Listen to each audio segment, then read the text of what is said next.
कामचोर बहू। कांता बहन की दो बहुएं थी, बड़ी कल्पना और छोटी प्रिया।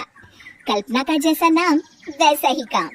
सारा दिन कल्पनाओं में रहती, न कोई काम करती न कोई धाम। अरे कल्पना बहू, जरा अच्छी सी चटनी पीसते, आज कुछ मजेदार खाने का मन है। पेट में जलन हो जाएगी माँ जी बुढ़ापे में, और वैसे भी मेरा काम करने का वक्त शाम का है, अब प्रिया को ही बोल दो। इतना कहकर कल्पना वहां से चली जाती है। कांता कल्पना के ऐसे रवैये से काफी परेशान रहती है। मैं बना देती हूँ माँ चटनी, ऐसा बोलकर प्रिया माँ को चटनी बनाकर प्लेट में खाने को देती है कि तभी वहाँ कल्पना आ जाती है। अरे वाह चटनी, जरा चख कर तो देखो, बड़े दिन हो गए। अरे नहीं बहू, तू तो रहने ही दे चटनी खाना, पेट में जलन हो जाएगी।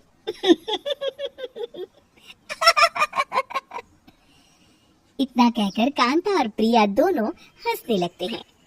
कल्पना सारा दिन या तो मोबाइल में यूट्यूब देखती या फिर सोती रहती। उसका कमरा भी बिखरा और गंदा रहता। एक दिन कल्पना का पति अशोक उससे कहता है, अरे कल्पना, जानवर भी उस जगह को साफ कर लेता है जहाँ वो बैठता है, तुम तो इंसान हो, कैसे इतने गंदे कमरे में रह लेती हो? देखो सारा सामान यहाँ वहाँ बिखरा पड़ा है। ज्यादा अपनी माँ का बोल ना बोलो। हाँ, कमरा तुम्हारा भी तो है, गंदा लग रहा है तो साफ कर लो। पता नहीं तुम्हारे साथ मैं कैसे जिंदगी बिताऊंगा। इतना कहकर अशोक वहाँ से चला जाता है।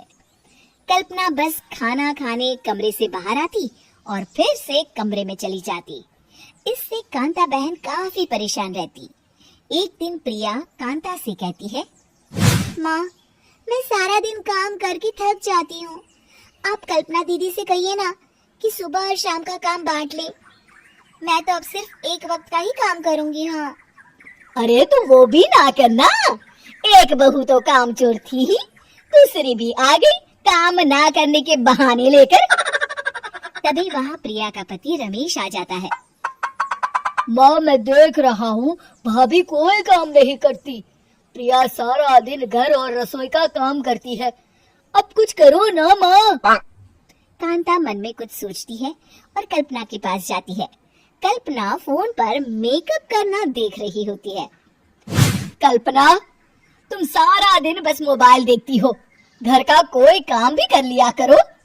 प्रिया सारा दिन काम करके थक जाती है, आज से मैंने फैसला किया है, एक वक्त का काम तुम करोगी, सुबह का खाना तुम बनाओगी और रात का प्रिया। आप लोगों ने काम को हवा बना रखा है।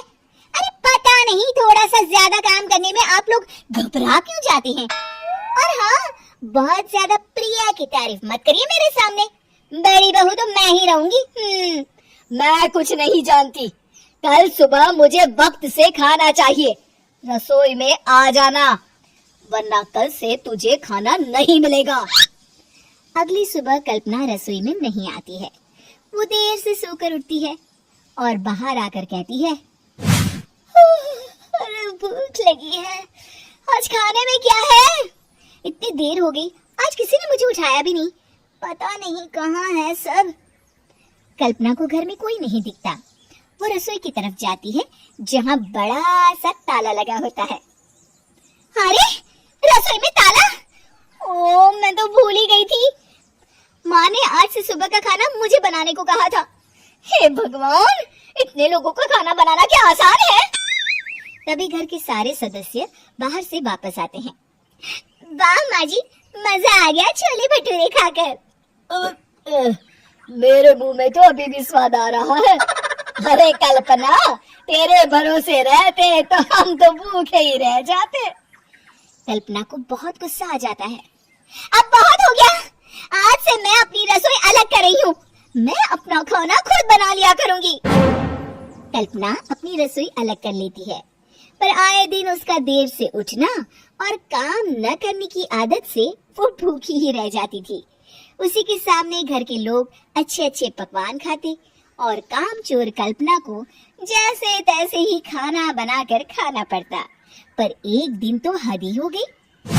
माँ, दीदी आज सुबह से कमरे से बाहर नहीं निकली, हमें जाकर देखना चाहिए। सो रही होगी, कामचोर कहीं की। पर तुम कहती हो तो चलो देख लेते हैं उसे। कल्पना कमरे में पेट पकड़कर बैठी होती है। हाय मेरा दर्द पेट दर्द के मारे मर रही हूँ मैं।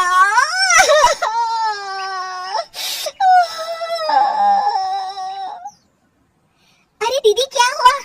पेट में दर्द क्यों हो रहा है? डॉक्टर को दिखाया आपने? माँ।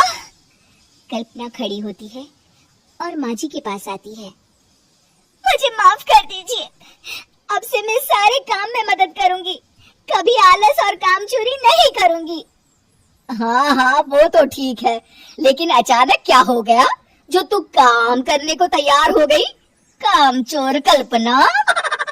माँ, लगातार बासी और उल्टा पुल्टा खाना खाने के कारण मेरे पेट में इन्फेक्शन हो गया है। काम न करना पड़े इसलिए मैं 2 दिन का खाना एक दिन ही बना लेती थी। बासी और खराब खाना खाने के कारण लेने के देने पड़ गए। पेट में दर्द हो रहा है। चलो अच्छा हुआ, देर आए दुरुस्त आए।